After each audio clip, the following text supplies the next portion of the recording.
우리의 아버지는 광야에서 돌아가셨습니다. 그러나 주님을 거역하여 모였던 고라의 무리 속에 끼지는 않으셨습니다. 아버지께서는 다만 자신의 죄로 돌아가셨습니다. 그런데 아버지께는 아들이 없습니다.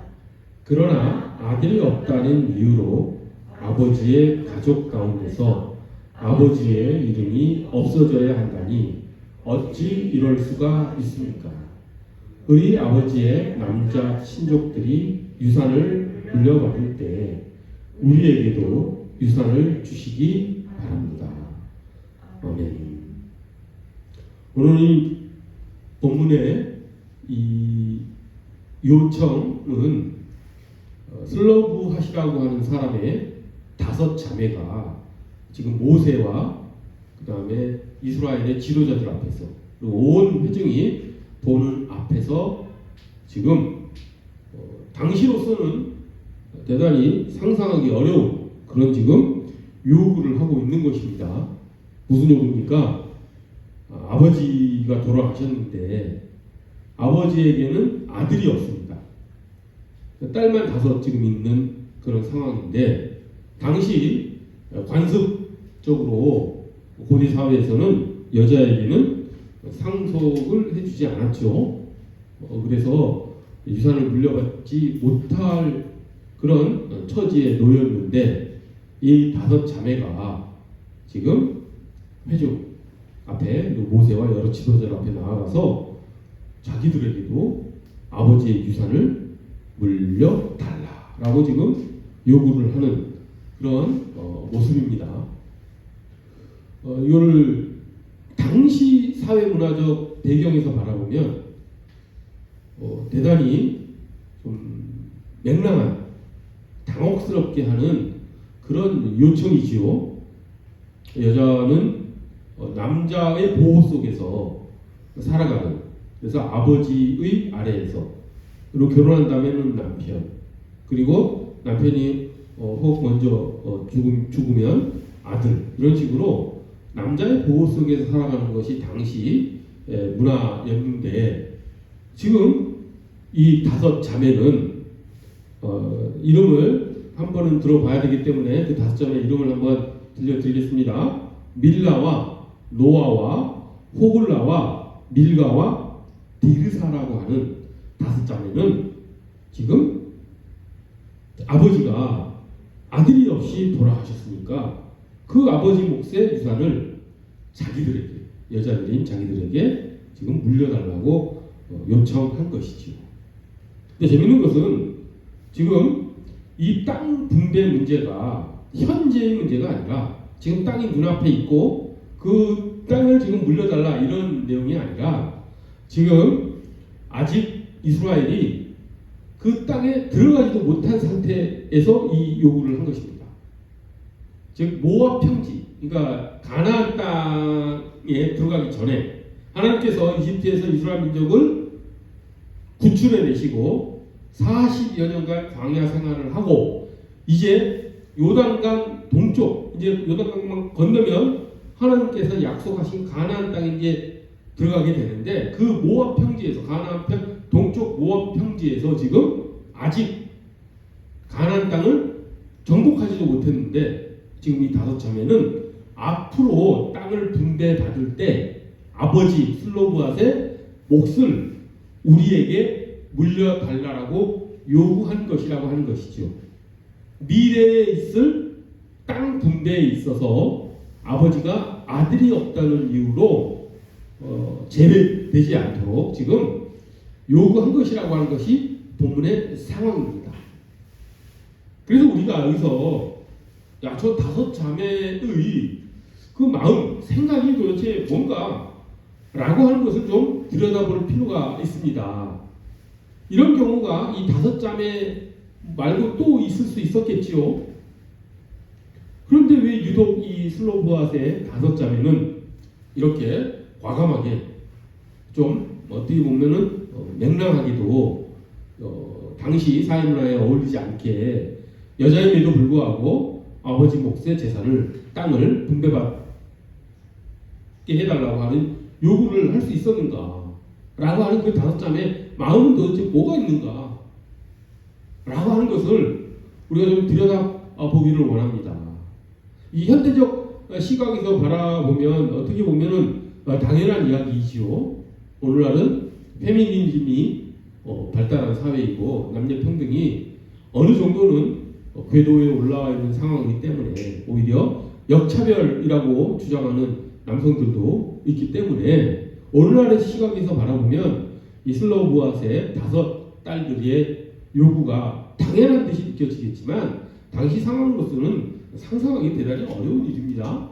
그런데 어떻게 이 다섯 자매는 이런 과감한 요구를 할 수 있었을까? 라고 하는 것이죠. 그것은 이 다섯 자매가 이제 하나님의 약속에 대한 확신, 그리고 하나님이 어떤 분이라고 하는 것을 이 다섯 자매는 잘 알고 있었다라고 하는 것이죠.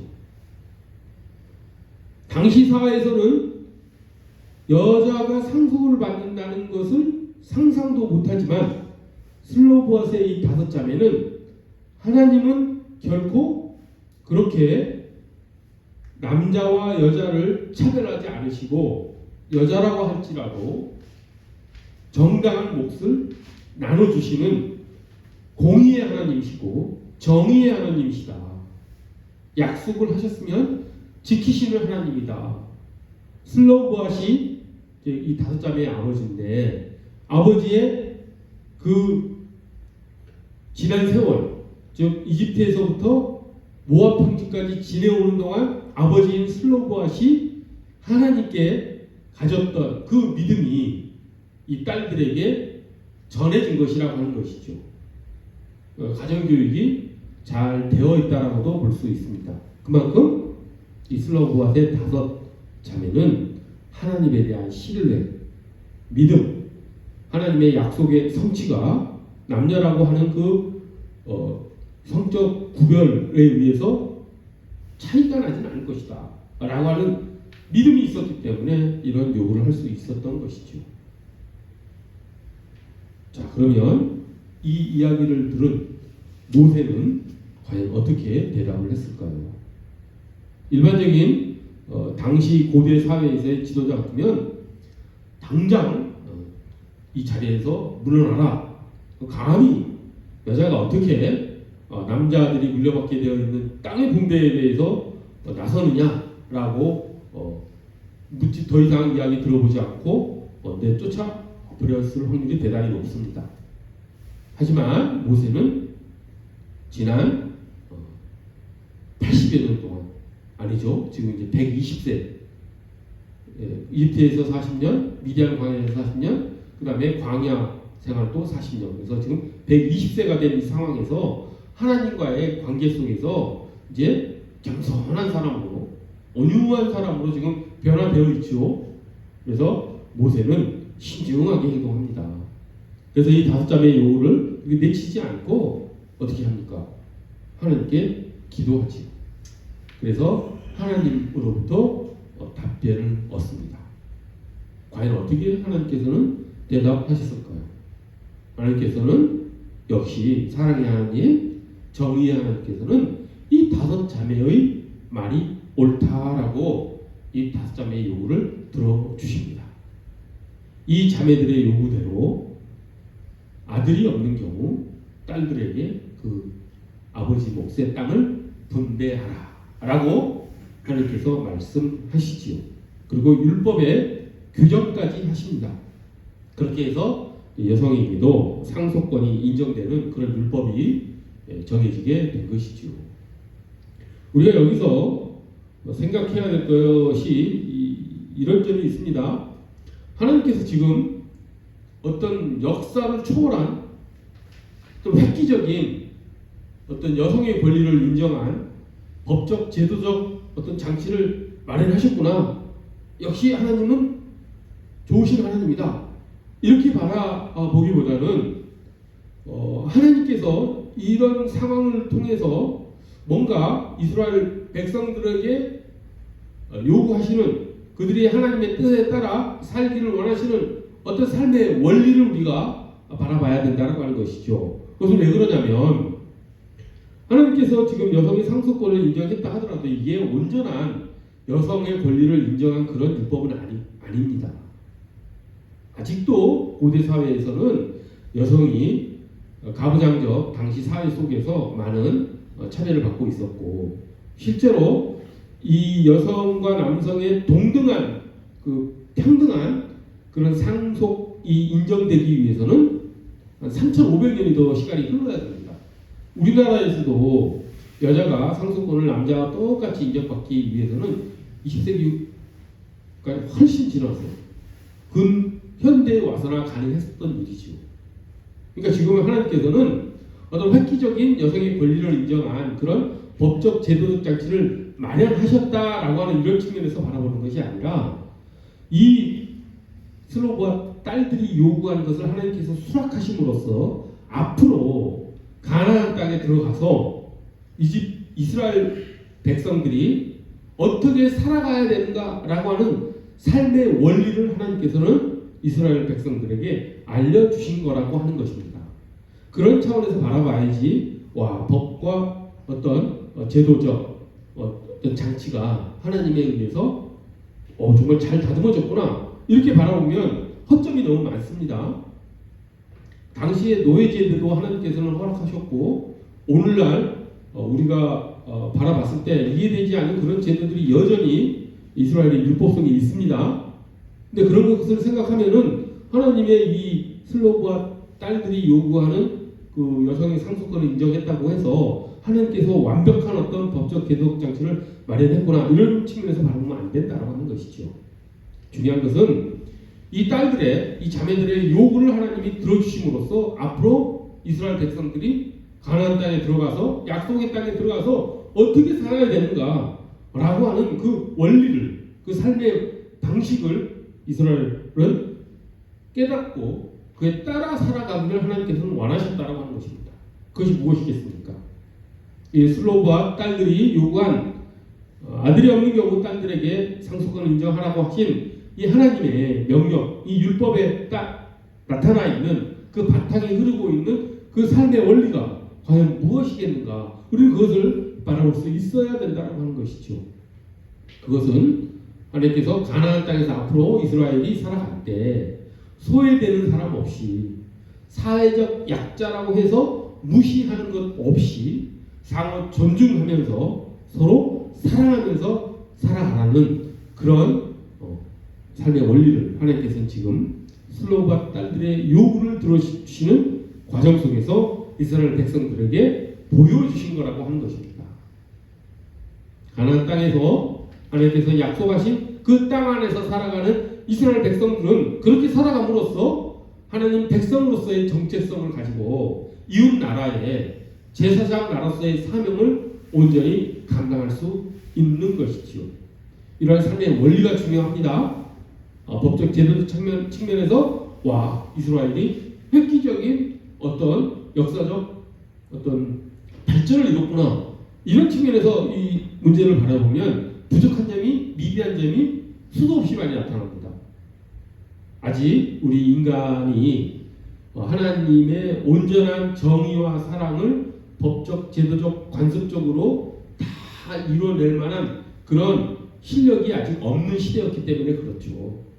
하나님께서 지금 이 상황을 통해서 말씀하시고자 하는 것은 말씀드렸듯이 사회적 약자, 또 어떤 소외받는 사람들이 없이 상호 존중하면서 살아가는 그런 삶의 원리를 말씀하시라 거라고 하는 것을 우리가 꼭 이 슬로브와 딸들의 요구와 그것을 들어주시는 하나님의 마음을 통해서 우리가 깨달았으면 좋겠습니다.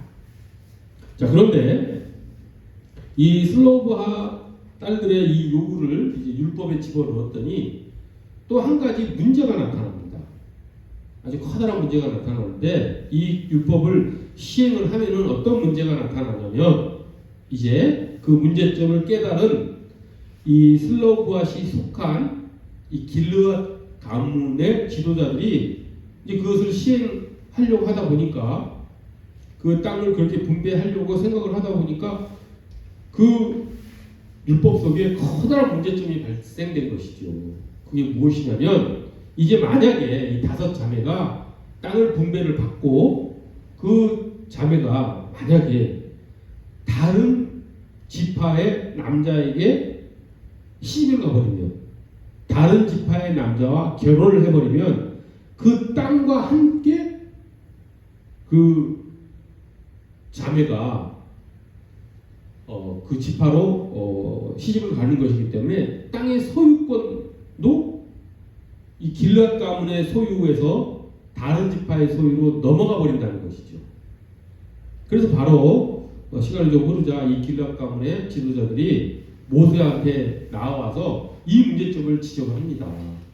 만약에 다섯 자매에게 땅을 상속시켜주는 것은 좋은데 그렇게 했을 경우에 이 다섯 자매가 우리 지파에 있는 남자가 아니라 다른 지파의 남자와 결혼을 하면은 하나님께서 그 므낫세 지파에 속하죠. 이 슬로바시 므낫세라고 하는 요셉의 맏아들 므낫세 지파에 속하는 그런 가문들이었는데, 만약에 이 다섯 자매가 다른 지파, 무슨 유다 지파라든지 또는 무슨 베냐민 지파라든지 이런 다른 지파의 남자랑 결혼을 하면은 이 땅과 함께 소유권이 그 지파로 넘어가기 때문에 므낫세 전체 지파의 땅의 크기가 줄어들게 된다라고 하는 문제점이 발생한다라고 하는 것이죠.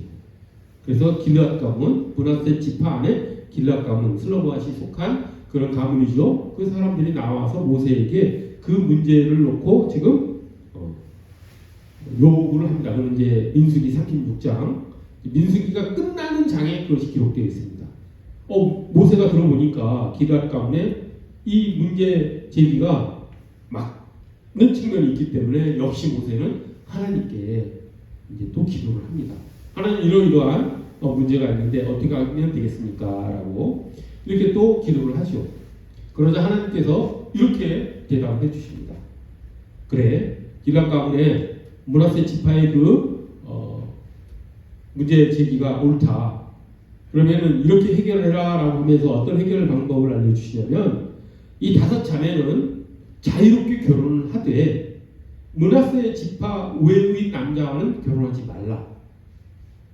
왜 므낫세 지파 외의 남자와 결혼하지 말라고 합니까? 만약에 다른 지파의 남자와 결혼하면 이 다섯 자매가 소유한 땅의 소유권까지도 다른 지파로 넘어가기 때문에 전체 므낫세 지파의 땅의 그 양이 줄어들기 때문에, 영토가 축소되기 때문에 그것을 방지하기 위해서 다섯 자매는 므낫세 지파 안에서만 결혼을 해서 그 땅이 다른 지파로 넘어가지 않도록 하라고 하는 하나님의 말씀을 받게 됩니다.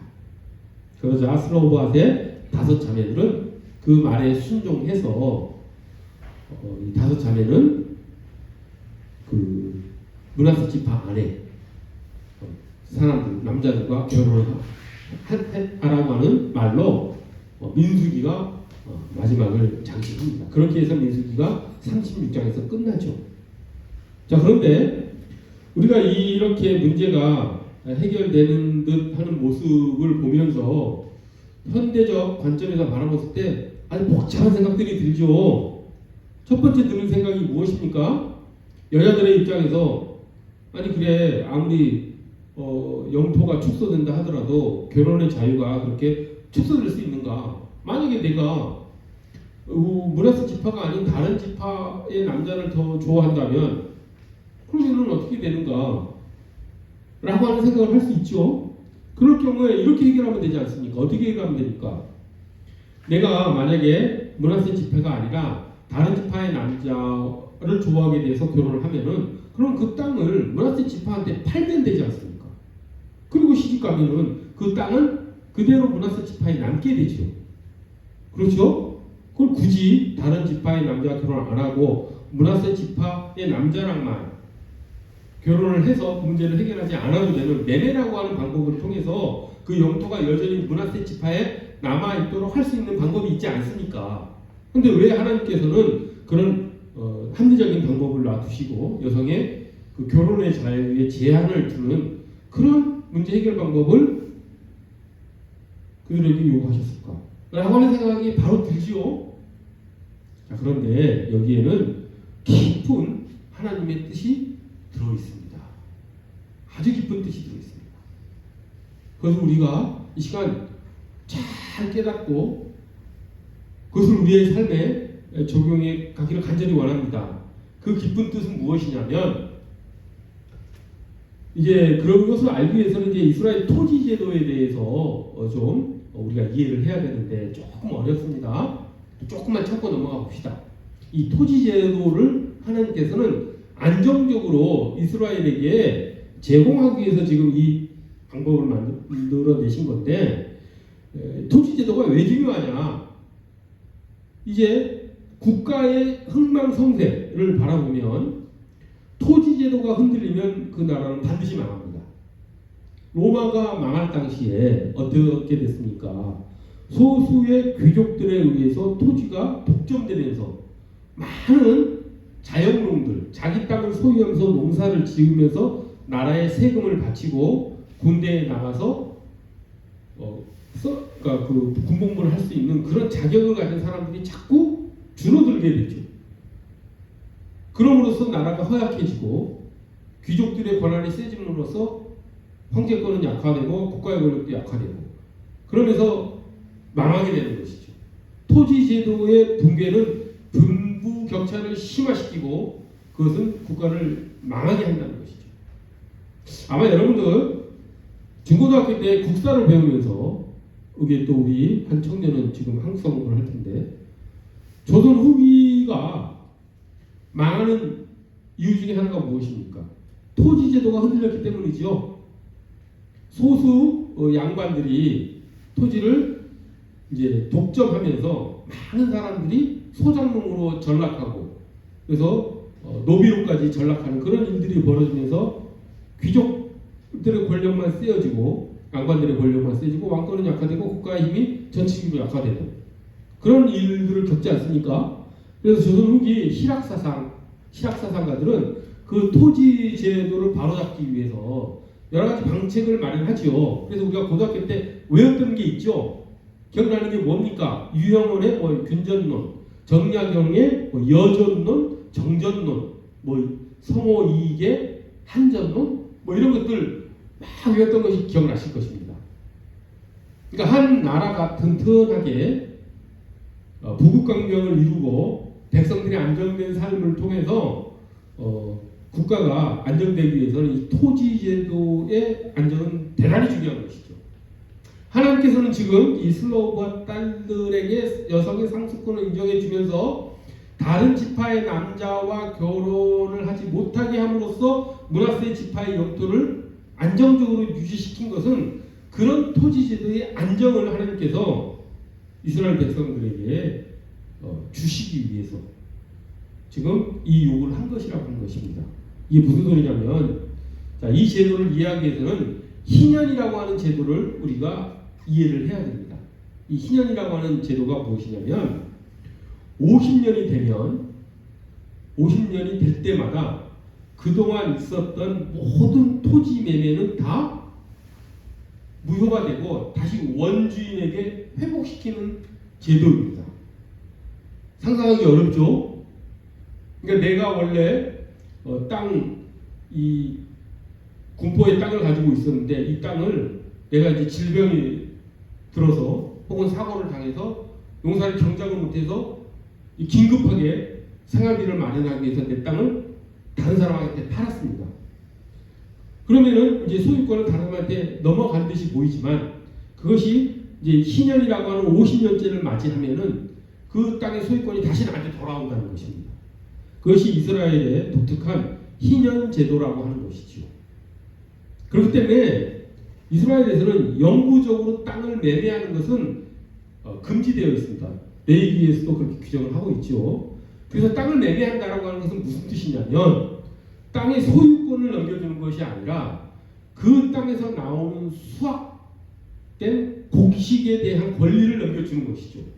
즉 내가 땅을 판다라고 하는 것은 앞으로 희년이 40년이 남았다 그러면은 40년 동안 그 땅에서 나오는 곡식에 대한 소유권을 다른 사람한테 넘겨준다는 뜻입니다.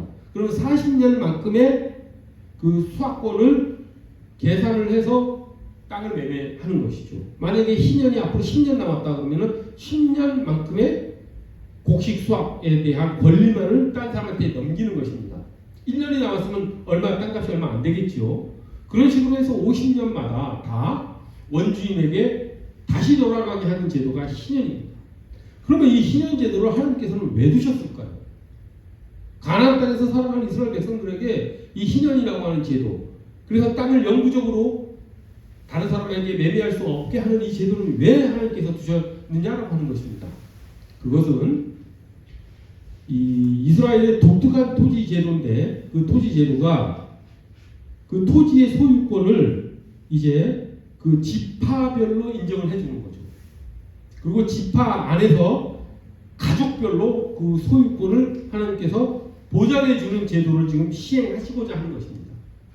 그러니까 사유재산 제도를 부정하는 것도 아니고, 그 땅의 소유권을 어떤 국가가 갖는 것도 아니고, 지파가 갖는 것도 아니고, 가족이 갖습니다. 가족. 그러니까 오늘날 의미하는 이런 핵가족이 아니라 확대가족이죠. 장자권을 물려받은 남자 가부장에 의해서 소유된 그 사람에게 땅의 소유권을 계속 인정해주는 그런 제도를 가지고 있는 것이죠. 그렇기 때문에 이스라엘에서의 토지 소유는 확대 가족에서의 장자에게 소유가 된다고 하는 것입니다. 그리고 확대 가족은 또 지파라고 하는, 이스라엘 12지파가 있죠. 그 12지파에 또 속해 있는 것입니다. 그래서 그 확대 가족이 그 지파 안에서 소속되어서 그 지파의 전체 영토 안에서 그 확대 가족이 땅을 분배받는 것이죠. 그래서 그 지파 안에서의 영토는 다른 지파로 넘어가지 않게끔 하나님께서 지금 율법을 정하신 것입니다. 자, 이렇게 하면 무슨 효과가 일어나겠습니까? 땅이 소수의 사람들에게 독점되는 일이 방지되는 것이죠. 그러니까 이 체제는 공산주의 체제하고 다릅니다. 공산주의는 개인의 사적 소유권을 인정하지 않지요. 하지만 하나님께서는 가나안 땅에서의 토지 소유에 사유재산을 인정하십니다. 물론 이제 확대 가족의 그 소유권을 인정하시지요. 그렇다고 해서 완전한 또 자본주의 그런 경제시제도 아니죠. 마음대로 땅을 사고 팔게 함으로써 결국에 가서는 그 땅이 어느 한 개인이나 소수 사람들에게 독점되는 그런 폐해도 막고자 하는 하나님의 그런 뜻이 이 토지제도에 담겨있기 때문입니다. 그렇기 때문에 지금 슬로바의 딸들은 다른 지파와 의 남자들과 결혼하고 싶음을 하고 땅을 매매를 하고 시집을 간다 하더라도 나중에 희년이 되면 어떻게 됩니까? 그 슬로바의 딸들에게로 돌아가겠죠. 근데 슬로바의 딸은 지금 어디에 시집가 있습니까? 다른 지파에 시집가 있죠. 그럼 그 땅의 소유권이 누구게 됩니까? 다른 지파의 소유가 되는 것이죠. 그럼으로써 지파 안에서 안정적으로 확대 가족에게 이렇게 균등하게 분배되어 있었던 그 토지가 깨져버린 거예요. 그 토지 지도가. 그러면은 지파의 영토가 축소되고 다른 지파의 영토가 확대된다든지 함으로써 그런 토지 어떤 분배, 균등한 분배가 깨져버리는 것이죠. 좀 어렵죠. 하지만 하나님께서 이런 토지 제도를 허용하신 이유는 무엇이냐면 그 가족 중심으로 땅의 소유권을 하나님께서 허락해 주시고 그 안에서 개인들이 가족을 바탕으로 한 개인들이 책임감 있게 노동함으로써 자신들의 생활에 필요한 여러 가지 필수품들을 필요하고도 충분하게 얻어내는 경제 체제 속에서 서로 존중받으면서, 사실 사람이 존중받기 위해서는 어느 정도의 경제적 기반이 있어야 되지요. 자신에게 아무런 경제 기반이 없고 수입이 없고 소득이 없는 사람은 자존감을 가질 수 없게 되고 공동체 내에서 진정한 실질적인 참여자로서의 역할을 기능할 수 없게 되죠. 그런 역할을 할 수 없게 되죠. 하나님께서 그걸 원치 않으셨다는 것입니다. 하나님께서는 개인들이 공동체 속에서 자존감을 가지고 기본적인 경제적 기반 속에서, 즉 토지 분배받은 토지 속에서 자신이 열심히 일해서 또 열심히 일하는 사람은 많은 수확을 얻겠죠. 그렇지 못한 사람은 수확을 덜 얻게 될 것이고 그래서 어느 정도의 빈부 차이는 나타나겠지만 심각하게는 벌어지지 않을 정도의 그런 토지 제도를 지금 하나님께서 마련해 주신 거라고 하는 것입니다. 그렇기 때문에 지파 전체의 토지가 다른 지파로 넘어가는 것을 막기 위해서 지금 슬로보앗의 딸들에게 다른 지파 남자들과는 결혼하지 말고 지파 안에서 결혼함으로써 지파의 영토가 토지가 영구적으로 보존되도록 하는 그런 율법을 이 슬로보앗 딸들에게 요구한 것이라고 한 겁니다. 슬로보앗은 그 마음을 잘 알았기 때문에 하나님 말씀에 순종을 합니다. 그래서 민수기까지 36장으로 끝나는데 민수기 36장이 이 슬로보앗 자매들이 딸들이 하나님의 말씀에 순종하면서 이 슬로보앗 딸들이 그 지파 안에 다른 남자와 결혼을 하였다. 그렇게 하나님 말씀에 순종하였다. 라고 하는 그런 이야기로 민수기가 대단원의 막을 내린다라고 하는 것이죠. 자, 이제 좀 복잡한 그런 이스라엘 토지 제도에 대해서 이야기를 해봤습니다. 제가 제대로 설명을 했는지 좀 불안하기도 하지만 중요한 것은 그 토지제도의 복잡한 희년제도가 어떻고 이런 걸 다 떠나서 중요한 것은 하나님께서 지금 이스라엘 백성들이 가나안 땅에 들어가서 살아갈 때 어떻게 살아가라고 하는 모습을 지금 이 모습을 통해서 우리에게 알려주시는 것이죠. 이스라엘 백성들에게 지금 알려주시는 것이죠. 각자가 가족 안에서 균등하게 분배된 토지, 땅 위에서 책임감 있게 노동함으로써 자신의 생활 필수품을 충분하게 얻어내는 그런 경제 체제 안에서 서로가 존중하면서 서로 공동체의 참여자로서 기능을 확실하게 하게 하면서 서로 사랑하며 살아가라. 공동체 내에서 경제적 기반을 확고히 하고 자존감을 가지고 하나님의 백성으로서 책임감 있게 노동하며 살아가라. 라고 하는 지금 말씀을 하나님께서는 이 복잡한 제도를 통해서 지금 얘기해 주신 거라고 하는 것이죠. 이 제도가 만약에 이스라엘에게 그대로 지켜지면서 오늘까지 쭉 내려왔다면 아마 우리 세계의 역사가 달라졌을 것입니다. 근데 불행하게도 이스라엘이 하나님의 말씀을 그렇게 잘 듣는 민족이 아니었지요. 그래서 정말 슬프게도 이스라엘에서 희년 제도가 한 번도 성취된 적이 없습니다. 기록 자체가 없습니다. 희년 제도가 시행되었다. 하나님께서는 그렇게 신모원료하게 깊은 뜻을 가지고 각각의 지파들이 또 그 지파 속에서 확대 가족의 그 가족들이 균등하고 또 평등하고 또 책임감 있게 각자의 또 노력에 따라서 열심히 또 상호 존중하면서 살아가라고 하는 그 삶의 모습이 이스라엘에서도 전해지지 못했다라고 하는 것이죠. 희년제도는 하나님께서 이스라엘에게 주신 커다란 선물이었음에도 불구하고 그것을 이스라엘은 지켜내지 못했다라고 하는 것이죠. 우리는 이 슬로바 딸들의 이 여러 이야기를 통해서 우리가 받아야 될 건 무엇이겠습니까? 그것은 우리가 살아갈 때 개인만 생각할 것이 아니라 공동체 안에서 서로를 존중하면서 사는 것이 하나님이 바라시는 우리의 삶의 모습이라고 하는 것이죠.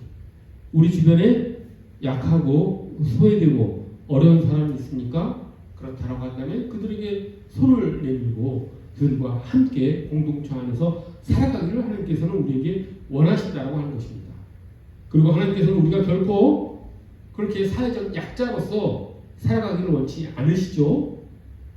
경제적 기반을 가지고 정당한 소득을 가지고 그 공동체의 참여자로서의 역할을 충분히 해낼 수 있는 우리가 되기를 또한 원하신다는 것입니다.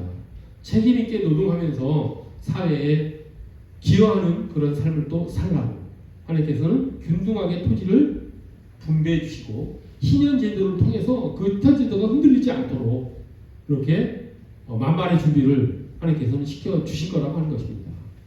이렇게 하나님의 그 마음을 한마디로 우리가 정리를 하면 공동체 안에서 서로 존중하며 사랑하며 살아가라 라고 하는 것이 하나님께서 이 슬러와 딸들 이야기를 통해서 우리에게 전해주신 이야기라고 하는 것입니다.